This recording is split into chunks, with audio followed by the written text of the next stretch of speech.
Have you ever dreamed of quitting your job, walking away from the security, the paycheck, the regular and consistent income, and actually pursuing something that's a dream? Well, I did it. Quit my corporate job to go all in on our self-serve dog wash business. Gave up my overflowing email inbox to deal with overflowing dog wash stations. You'll see how I traded in high fashion for high fur. Has it all been roses and sunshine? Absolutely not. Easy every day? No, but you know what it has been? It's been ours. So join us on this wild ride of quitting my corporate job and jumping both feet into our small business. You're going to see water heaters going out. You're going to see electrical pumps failing. You're going to see dog washes backing up. You're also going to see me try and make dog ice cream, which I think is going to be really cool this year. You're also going to see dogs, lots and lots of dogs. But join us, come along for the fun. It's going to be a wild ride, that's for sure.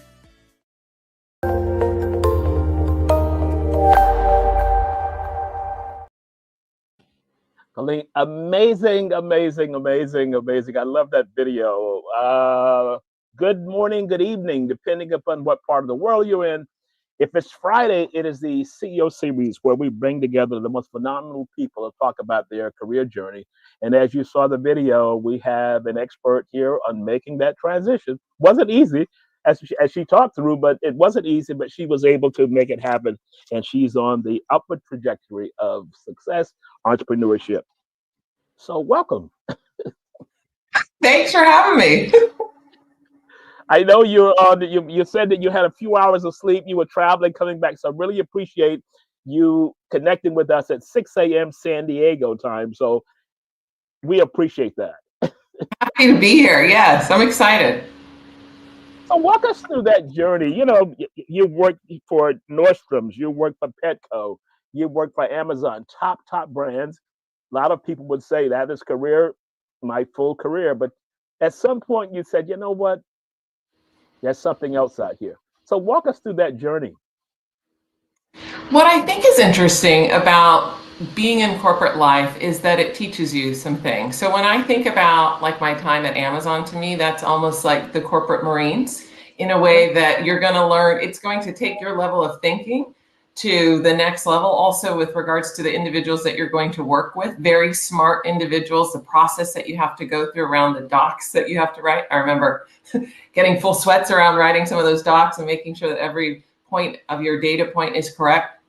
But that is a part of the journey, right? Of building your self-confidence of, hey, I'm actually good at something. I can do this. But I think on my journey, what I realized was that there comes a point where you have to promote yourself. Because in all of these companies, you work for somebody else and there is a criteria around being promoted and there's an assessment and you've got to have some inputs to that. And did you have the right projects or stretch assignments? And then someone else determines that, yes, you were ready for that next level. And I think I determined at this point in my life that it was time for me to promote myself and I was ready for that next level. And so took the leap and decided, let's go do this. You know, let's double down. I'm not getting any younger. And so off I went and promoted myself. I love the way that you use that metaphor. Someone else decided whether I'm going to move forward. I'm going to be the someone for me. Yeah, absolutely. And I think that takes courage, right? I think that we, many times when I was doing DEI work, I also said, we're not going to learn our way out of this, right? That this requires an action. We need more courage, not more content. Like, oh, if I just read that book a little bit more, then I'm going to completely understand how to launch my small business. I'm going to be completely successful. No issues are going to happen and I'm going to go for it. We don't need one more bit of of content. We need courage to just decide I'm going for it because whatever it is, it's my life and this is going to be the plan A. And so off I go. And so you leap. Yeah. You think that it's a leap of faith. Yes.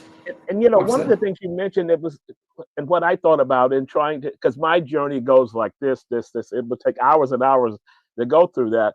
But at a certain point in time, I said, you know what, I'm going to try this. The worst thing can happen. I can leave from Middle East and come back to New York. And that was what I decided to do. And that kind of took everything to another level in doing that. So when you think about that, Walk us through the moment that you made that decision to say, I'm not feeling it. Here's what I'm going to do.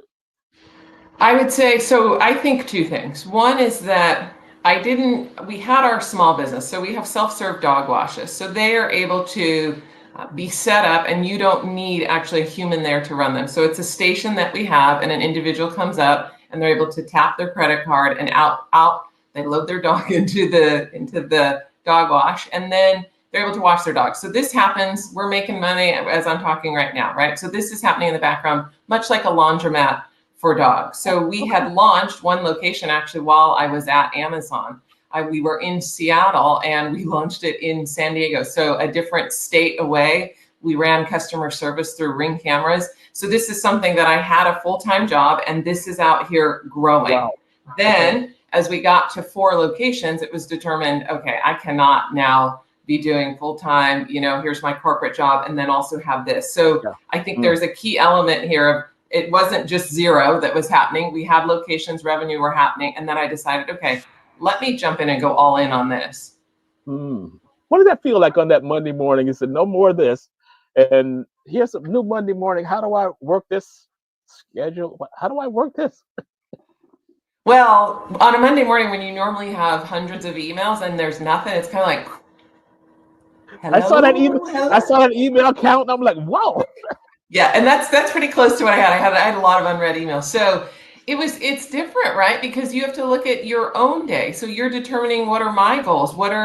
I'm now the CEO, right? If it doesn't happen, it's because I didn't plan it or I didn't determine to meet with other individuals in this part of our strategy to get it done. So it doesn't happen if I don't think that it needs to happen, right? And I'm not running this alone. My wife and I are in this business together, but it's just completely different. But what is interesting about it is every day and every challenge, it's our challenge because it's our business. And so I found that, sometimes you have imposter syndrome before you're going to show up to some of these big meetings. Imposter syndrome's gone. It's just, let's do this, probably some nervousness. Let's figure this out, get after it. But some of these other things that I think are born of corporate not quite fitting in have disappeared as well. Yeah. You use the phrase imposter syndrome. And even when I do a lot of work with CEOs, kind of the big shots of the industry, it's always there. Yes. It's always there. And do we ever walk out of that whole thing? For the most part, I don't think we do. We get more confidence, but in certain situations, it's going to pop up and it's there and driving there. So how did you overcome that? You've been in corporate, you've gone to the big meetings, you presented on stage at conferences and all those things. Now it's you, CEO of Dog Wash. How did you? I love it. So what it did was it just brings down the stress level, right? So the biggest issue that we can have is that we have to give you a refund. That the dog ice cream machine. I just got a text when we were on the plane. Dog ice cream machine gave a little bit of dog ice cream. Oh, okay, let's get on that refund, right?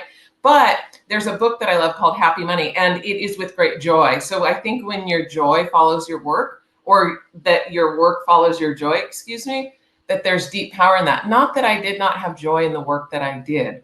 Yeah. It's just a different type of joy when you're saying, okay, this is what my heart wants to do. And it's simple. It's a doggo wash, right? It's a self-serve dog wash, but I love it. I love making the videos. And many times I get comments around the energy that comes through in my videos because I'm laughing. Like I'm laughing just before I film it. I'm laughing just after it. It cracks me up. I'm having a ball. And does it pay our bills? Yes. Am I still hustling? Yes. Am I still having to get after it? Yes. So it's not like it's all just, don't think that I'm out here and it was so amazing and we got it all figured out. Oh, no, we've got some stretch here that we've got to make some of these, rent payments and make sure people wash these dogs. Yeah. So you've got, how many locations do you have? You got 4 now. 4 now. 4 now. Yeah. As CEO, what is your growth plans? How many times have you heard that sitting in the meeting? Our strategic plan is to XYZ and do XY. So what's super interesting is that I thought we were going to grow. I love ChatGPT. Actually, I used a little bit of Claude AI on this. So what I did was I put all of our data in there. I put all of our information in there. And I said, what does an exit look like, right? Because what's happening right now is that we do over 2,000 washes a month across all of our locations. And we've done now almost over 80,000 washes that we've done with Dog Wash. So we've done a lot of them. So I've also created a guide for other individuals to be able to start their own self-serve dog washes. But we were approached around franchising, and that was interesting for us to think about because we could not have afforded franchising when we started. So why then would we offer this business as a barrier? Here's, you need a couple $100,000 to start this. It's like we started on credit cards, right? To start this business because we decided to go all in. But what's interesting is I thought we're going to grow and grow and grow, and then we're going to sell it. So I put it all into ChatGPT, and ChatGPT said, actually, an exit point would be 2027, based on the fact that it takes about 2 years for each of these locations to hit their seasoned revenues. And if we're looking for an exit, that would be the time to do it, and to not actually buy another location unless it's the most, right next to the sandiest dog beach that we have and everything. But like, we're not. So we're going to sit and run a better business where we're at and drive more, because our efficiency, we're at less than 30% occupancy on our washes. So we have much more room to go right where we're at. So we're going to grow where we're at, double down, more videos, more dog videos. But I love the data points. I love the data points. 30%. Yeah. You're talking. I've always said, when you speak to investors, when you speak to leaders, numbers, percentages, and trends. That's the language of the room. And regardless, we can talk about purpose and all those things, but before someone invests, these are the things they're looking for. Oh, absolutely. Yeah. And we have a ton of upside. And what's so great about it with dog washes is that we have cleaners that come in every day. Is that whether or not I'm doing one wash or 100 washes in one day at one location, the same cleaner can come in. So we're able to scale without also blowing up our operations, right? It's just more dogs, more dog hair and that sort of stuff, but we're able to handle it right where we are. So that's super exciting as well. I find it absolutely amazing. So where did the idea come from Doggo Wash? I mean, we sit and strategize and work, and we're not cool in what we're doing. Doggo Wash. Did you have pets growing up, or? So it's an interesting story. So my wife, I was working for Amazon at the time, and we had planned to take a trip to Australia. Unfortunately, a personal situation happened where my wife's only son died. So we had incredible grief, and we were going on a trip to Australia to visit my aunt. So we were in Australia at the time, and we were driving around, and I saw these dog wash stations. And I said, "What is that?" And my uncle said, "It's a dog wash, mate," of course, because he's Australian. And I said, "I've never seen anything like it." And it never left my mind. So we came home, and I reached out actually to the Australian manufacturer. They never responded to me, but at that time they were also moving manufacturing to the United States. So I reached out to the US manufacturer, took a look at the machines, and then, I'm with Amazon at the time, we're up in Seattle. So there's this dog wash that I think we should launch that is from Australia, where it's manufactured. Then I believe it needs to be in San Diego, because I believe that we're not actually going to be in Seattle long-term. So it's like I put it into my future. Yeah. Boop. Only one issue, we're not in San Diego. And how do you launch self-serve dog washers? We launched it down here in San Diego with the help of friends, Ring cameras to do our customer service. And at the time we had to have a location. So I reached out we were driving down here in San Diego near Dog Beach. So I reached out to a building that was vacant, made some phone calls, got in, and I asked them, "Hey, can we rent this vacant space?" And then they said, "Sure," which I was like, "Okay, how much now?" I don't even know how much now. They said yes, now that you got the yes. So they said yes, offered a price. They put us in. But this is what's interesting that then happened. So we're in this vacant lot next to a dog beach, put these 2 machines down that I've seen in Australia. We've trademarked Doggo Wash. And I thought, oh my gosh, how is this ever going to work? We launched in December, and then COVID hit in March. Every groomer was closed. Every business was closed. All you could do in California was walk your dog on a beach, and your dirty dog needed to come to our Doggo Wash. We went gangbusters during that. So a couple lessons that are for me in that one, I think, is that all the strategy that we have when life is perfect, life happens, right? Awful things happen. And I think to all of us, but there's grace and grief. That's one. And then I think to plant something into your future. Where are we going to be? That it's going to be out there. Let me not put it here. I didn't want something in Seattle. We weren't going to be there, versus let me put a plant down for my future and put a seed out there. And so did that. And then also when COVID hit and the world changed, then I was able to transition with Amazon, and we transitioned down to San Diego within 6 months as well. Yeah. Everything. And so we had Doggo Wash. Yeah. So that's it. So it's our divine dog washes. Yeah. The CEO series came out of COVID because COVID hit. I was in Thailand and I could not get back for a couple of days. When I got back, a day and I was discussing what could we do next. And let's just start interviewing people. So we started out sending questions to people and they would respond to, and then we put them on the website, nothing there. And they said, why don't we just go live and interview? I can't interview people live. I've never done that before. That's a stretch in those skills. I started watching people interviewing people. And we did our first ones. I was nervous, sweating, and all these kinds of things and going through. But eventually it built, and we've had people from across the globe talking through careers. And that was the focus on talking through what happens when a COVID hits, what happens when you lose your job, and what do you do next? And that's kind of the impetus of what we do. That's amazing. Yeah. So the challenges sometimes will give you an opportunity to rethink. And what can I possibly do now? But it worked in your favor because all the locations were closed, but you were still there.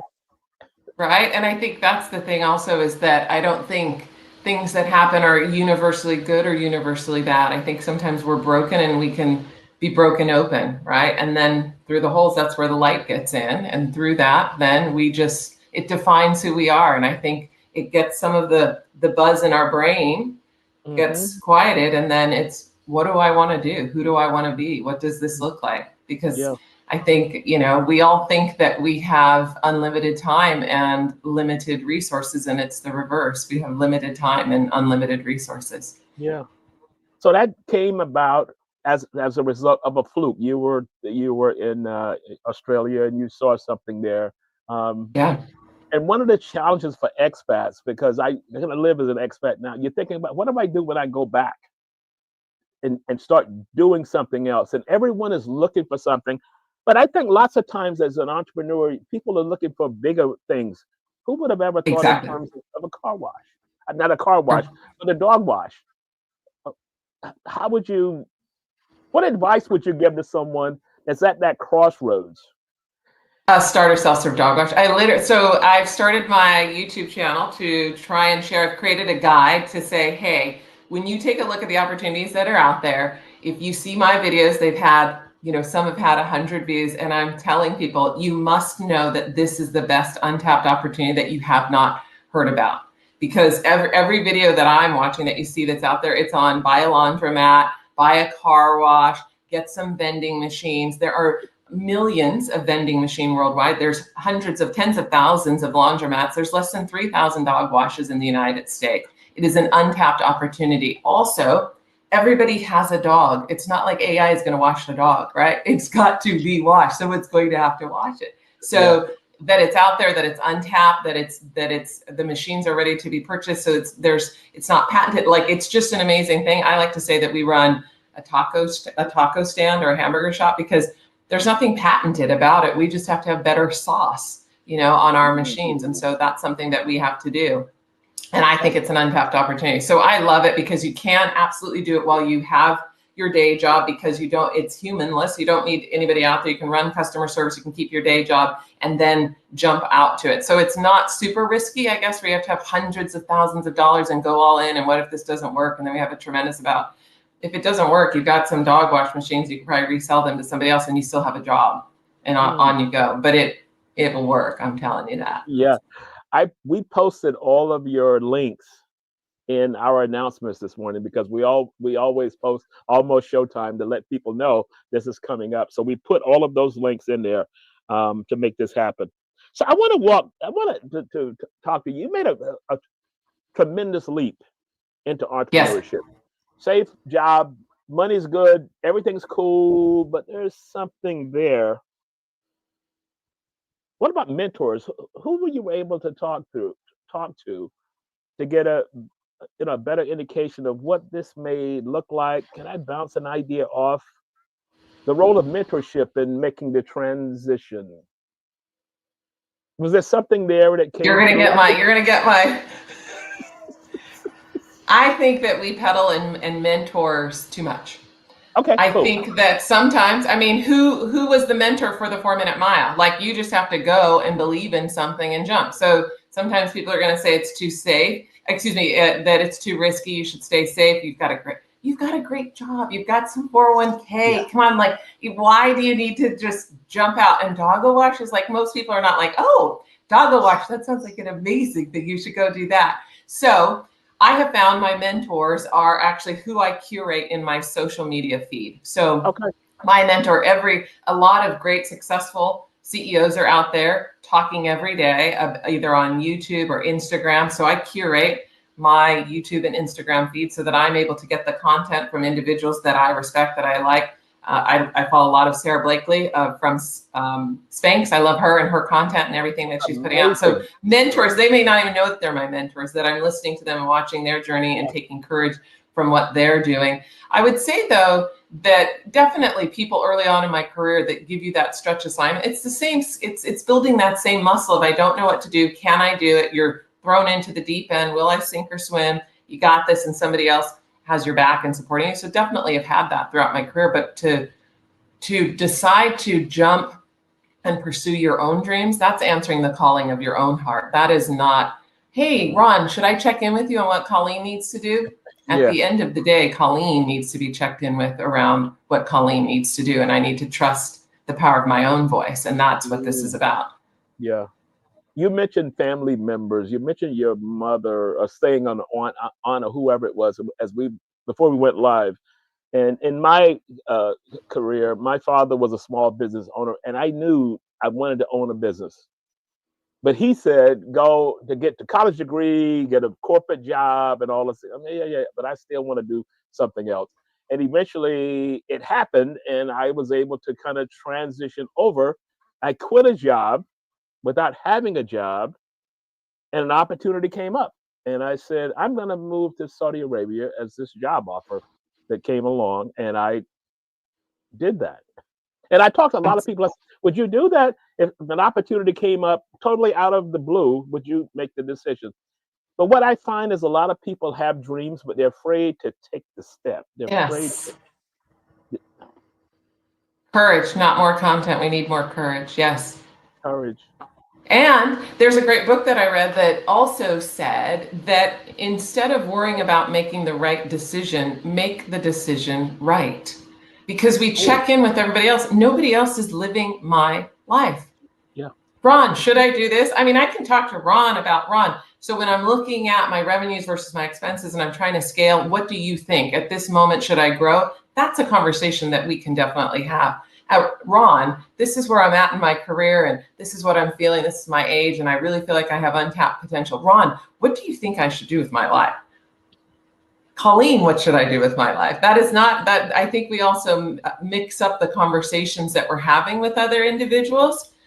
No one else is going to tell you what you should. Well, actually, a lot of people are going to tell you what you should do with your life, but no one else can hear the calling of your own heart. And at the end of my life, I'm going to be left with my own regrets, my own thoughts on untapped potential, my own dreams that I filled or didn't fulfill. So this is not an external conversation. This is me having the confidence to follow my own heart. Yeah. I have a lot of corporate friends, or had a lot of corporate friends. I've been out of a while now, that will come to me and say, well, I'm thinking about this. I'm thinking about this. How do you, as if it's a quick roadmap. You do step 1, 2, 3, and everything will flourish. And I say, you could have 1, 2, 3, all of a sudden it comes back, start over again. Yeah. Start over again. I go 1, 2, 3 again. It's to start over again. Resilience. Oh, absolutely. Grit. Yeah. And you know what's interesting about leap and the net will appear? That sounds so like poetic. The net will appear because the net has to appear, because every 2 weeks you're not getting a direct deposit of a paycheck. So like I have to figure it out. If that machine is down, that is driving, I've never fixed a pump before. I need to figure out how I fix this pump because it's after hours or on the weekend because this thing needs to work, versus, well, I'll put in a ticket. I don't have a ticket for an IT department so like it's just, leap and you will figure out where the net is because you have to. So it also drives a different level of of creation and manifestation because it has to, like it must. And so it does, and it figures it out. I love the video where you had the wrench. Look, how did you understand the wrench they use to fix this valve or whatever it is?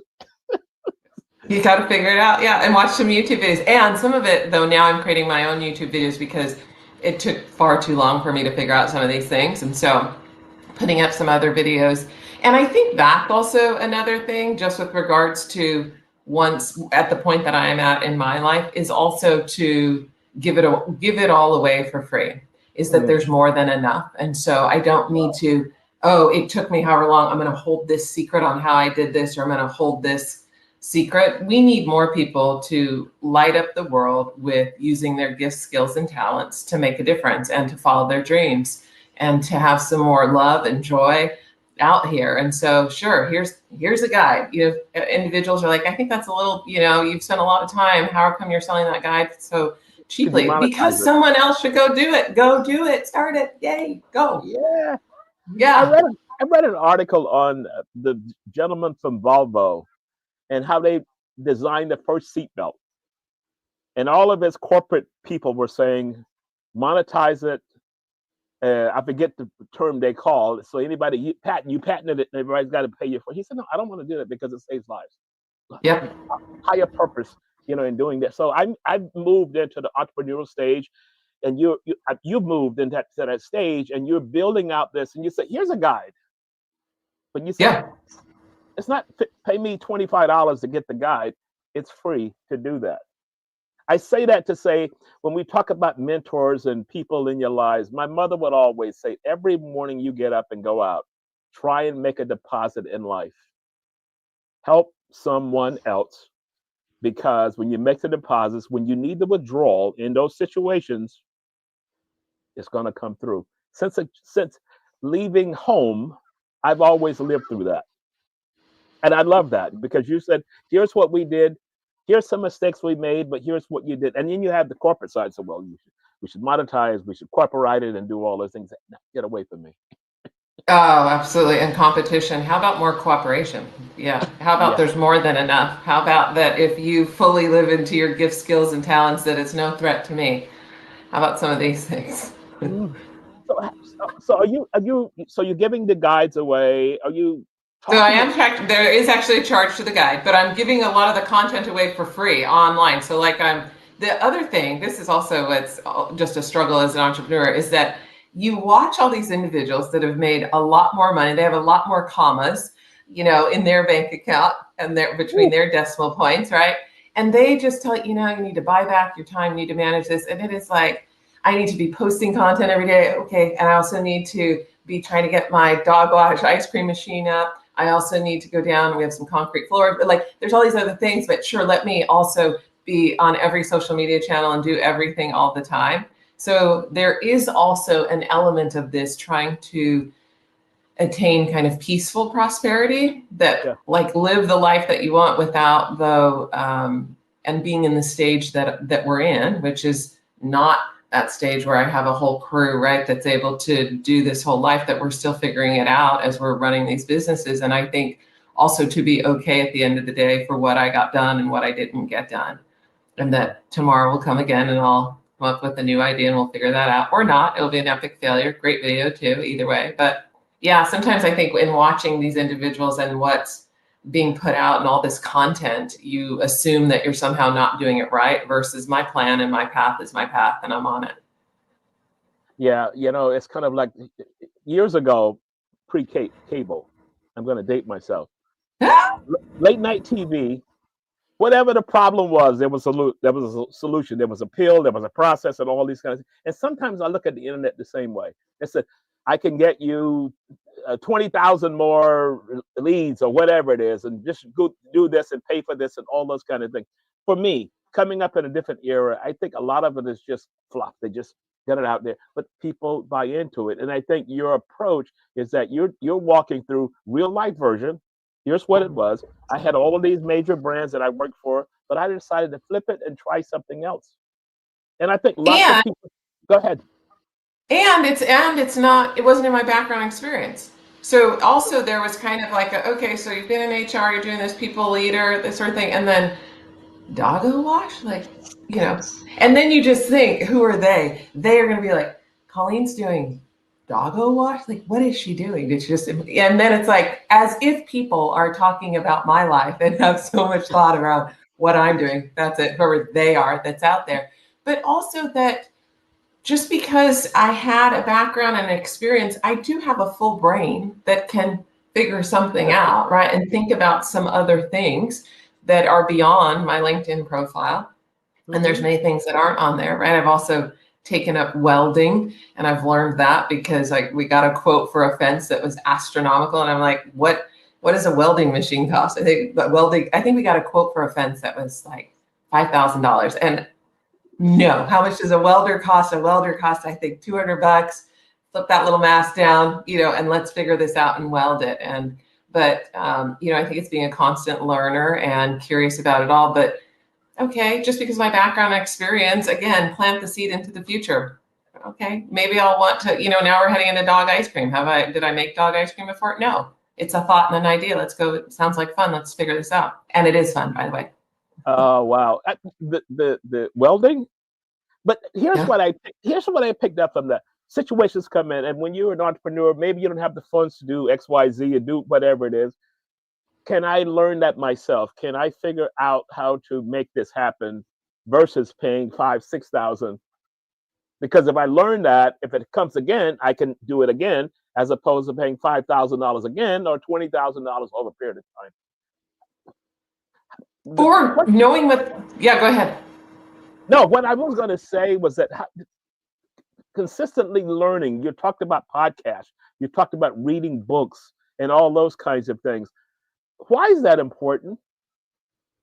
I mean, I know why it's important, but share that with us from your side.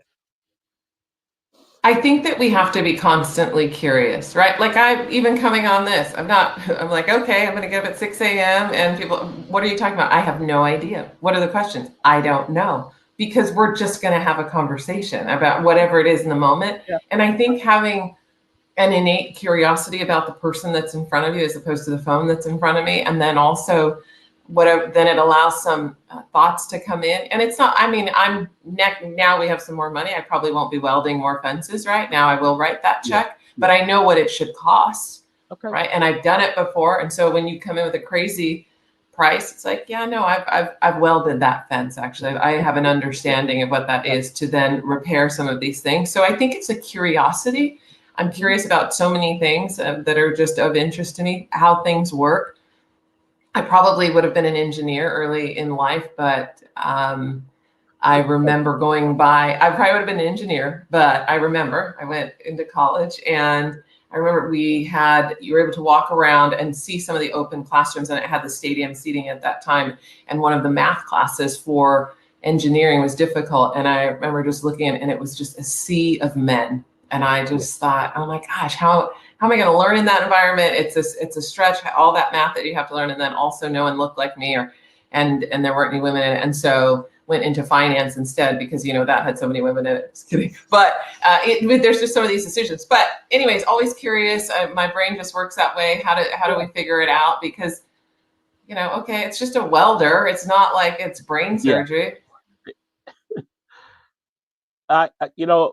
As you were walking through that, I'm thinking, how do you talked about curiosity? That comes up a lot in our discussions with people. And what I find that people that are consistently curious will grow. Yes. Because you never take anything as fact. And you say, well, let me read behind that to see what that is. One of the questions I always will ask people, specifically on these shows, or if I'm talking to a C-suite or a board, how are you learning? How are you staying ahead of the curve? And you talk about those things. I see some people struggle to say, well, my job is so busy when I'm doing this, and then the family comes, and I don't really have time to do that. I said, not going to work. Absolutely.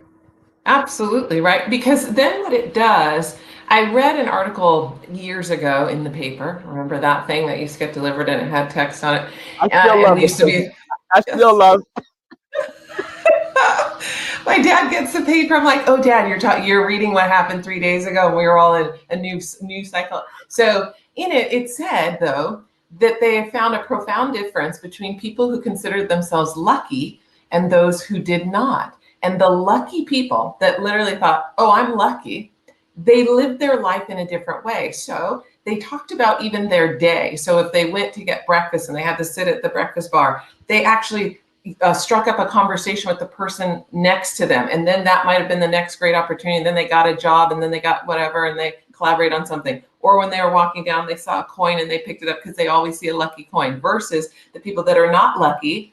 Literally, I'm not lucky. Nothing happened. I'm not a lucky person. And so you live then and you accept the reality of what is right now, versus I'm always living in possibility. I do not know who I may meet today that may change the trajectory of my life.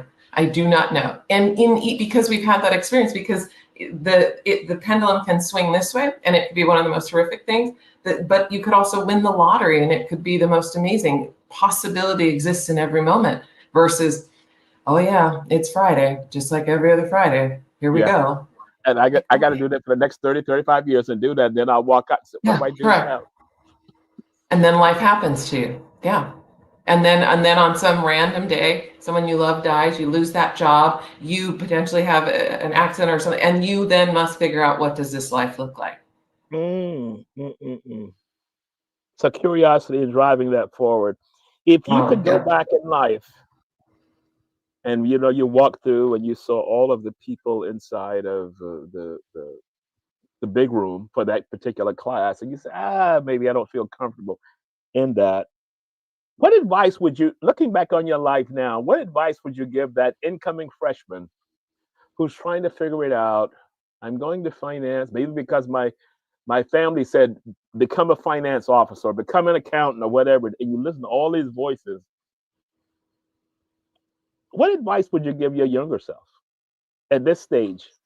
Slow it down, have more fun, go to more parties, because I also wanted to get in and out in 4 years and get the internship at the right time. Like, as though, one, I thought there was a race that I was like, I need to get out there. Everyone else has internships. I need to get this. I need to get into the big name. At that time, we had the big six and all the things that you needed to do.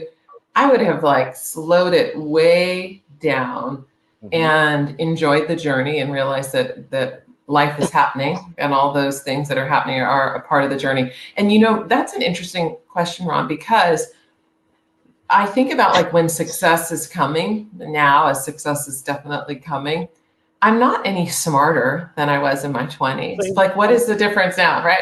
It's not all of a sudden but what has happened now is the wisdom of life. I think I have some humility. I have a greater confidence to trust myself. All of this other stuff that had to happen. And so my EQ, my emotional intelligence, had to match my IQ. So my IQ was still, look at that. See, my IQ is still, Ron, my IQ is still. Yeah, it's still there. My IQ, Ron, is still, but it was my EQ that had to match it. And I think that's what happens, is that we have our IQ that's out there. I know how to do it, but it's who am I going to be as I do it that needs to catch up with the IQ. And then that's the package of being able to trust yourself, the confidence in yourself, the sleeping on some decisions versus, we got this, in the running and gunning, and some of the humility. So life is an interesting thing. It is. For sure. It is interesting. I grew up in a small town in South Carolina, and 8,000 people.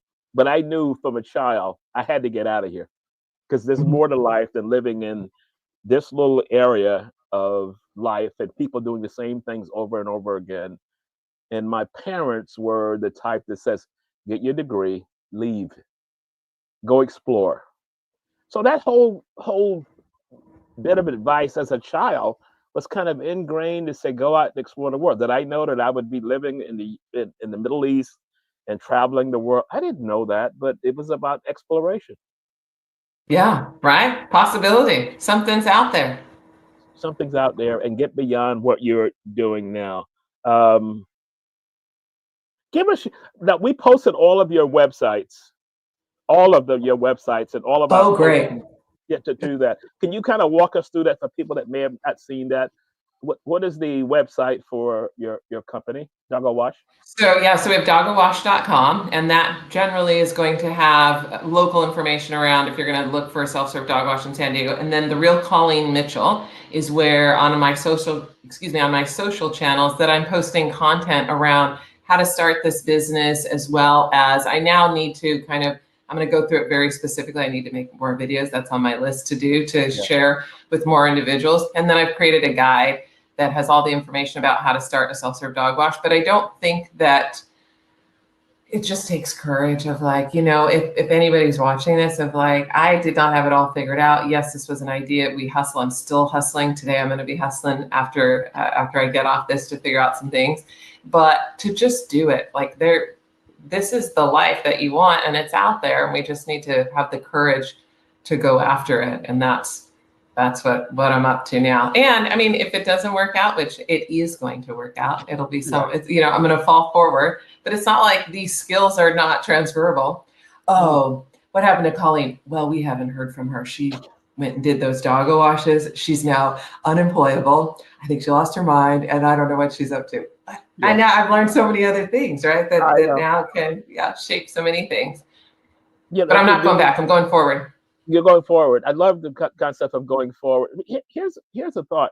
As you look back through what you've gone through and you talk about moving forward, what does that look like of next stage? I mean, because there could come a time where someone comes in and offers a bundle to do whatever you need to do beyond that.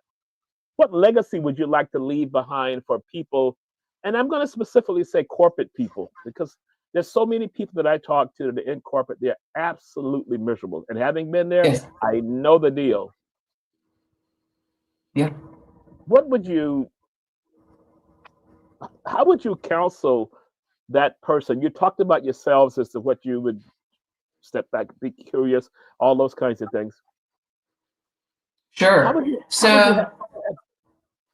One, we need to get busier. So my father is African American, born and raised in Memphis, Tennessee, and then met my mother in England, who was an Irish orphan. And actually she had to become a nurse and was in nursing school in England. And then they met, and my father brought her back to the United States. And now they're here in California with us. And I think they're just celebrating 60 some odd years, together. So one of the things that I would say is that you need to just take the leap to do something for 20 or 30 years that you hate. Are you kidding me? What sort of individual are you in a relationship that I just got to plug this in and then I'm going to get this at the end? My God, like what sort of life is that? Versus there's a ton of businesses out there that are waiting to be purchased as well, that you may think I don't have the background, skills, or experience. Well, learn it. It's not that difficult of whatever it is, right? These are real businesses that baby boomers have been running for the last 20 or 30 years, that they're looking to retire, that they may offer some sort of financing. Jump into a business, buy a business, start a business. I love small business ownership to me, and hustle. So I brought up the story of my parents because early in their marriage, they had to work 2 jobs. We think we're tired after getting on some Zoom calls all day and I can do nothing else. Yeah, start your second job. What's your second job that you're going to do? Many individuals have to work 2 or 3 jobs. Get your second hustle going, right? And do that. Okay, now I'm off at 5, and now this is when I kick into my second job. And I think we watch too many things also on YouTube that make us believe it's all passive income. It is not. Hello, you got to go work and hustle and start it and get after it. It doesn't just, I'm looking for that business that I can just do and manage remotely and I'm just going to be on my computer, and that, no, absolutely not. You're going to have to set it up, get after it, hustle, learn who you are, learn what it is, and decide if you still want it. But I mean, get a second job. Being on Zoom all day is not a job. I mean, sure, it's a job, but my parents worked hard, on their feet, all the things that they had to do to provide for my brother and I. So like, okay, you're tired after some Zooms. Okay, get up to your second job, which is your job that's going to be your dream fulfilling job. Yeah, leave the 8 to 4 and go from 4 to 12 at night, and then you talk to me about being tired and all these kinds of things. Yeah, 100%. Yeah. So social media and all of the things we're doing here now on the CEO series, the learning curve. You said now I got to understand content. Now I got to understand how to produce a video. All those kinds of things that ties into the learning curve that you're talking about, because I left corporate. I became an entrepreneur, but there's a whole body of work that comes along with that. So I'm constantly trying to learn and get better at what I do. Is that kind of a schematic that you're talking through? Oh, 100%. And the thing that I love, and I'll share this, is that I've learned. So I was trying to be across all the socials, and TikTok. I don't know what's happening out there. So TikTok, Instagram, LinkedIn, and then also YouTube. YouTube is profound, also for a small business. And there was an individual, Gary Vee, that people probably watched, that was just screaming at you. If you are a small business owner and you are not putting content out right now, where it is free, where 20 years ago we'd have to pay for target marketing and everything else, you are out of your mind. So it's not like I love throwing on my camera and talking about all these things. It made me nervous, right? But I decided, okay, we need to drive some revenues here. We need to drive more customers to our actual business.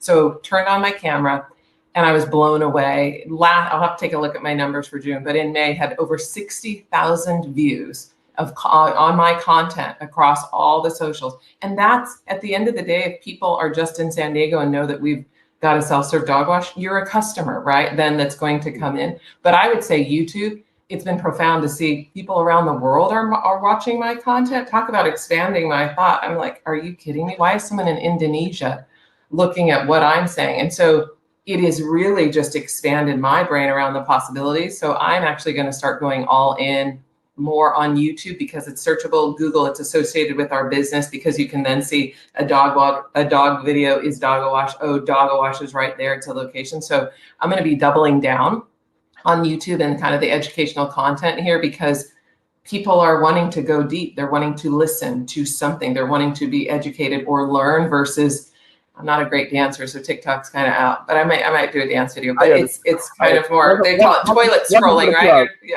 Yeah. Welcome So to the YouTube club. is profound, and it's free, right? I mean, it's free. The fact that you just have eyeballs consuming and knowing more about your business for free, it's amazing. Exactly. Yeah. And this is what we built the CEO series on, because we didn't have a YouTube channel. So one of the goals of, as we begin to closing Yep. question is that we wanted to build a channel around people's careers. And I've had CEOs want to talk about this new process. I said, no, dude, we don't do that. We talk about, how did you become a CEO? Walk us through those steps. Nobody cares about that for the most part. Yeah. In doing that. And it's about the twists and turns, the detours, all those kinds of things. So closing thoughts, would you like to leave us with something before we close out, begin the process of closing out?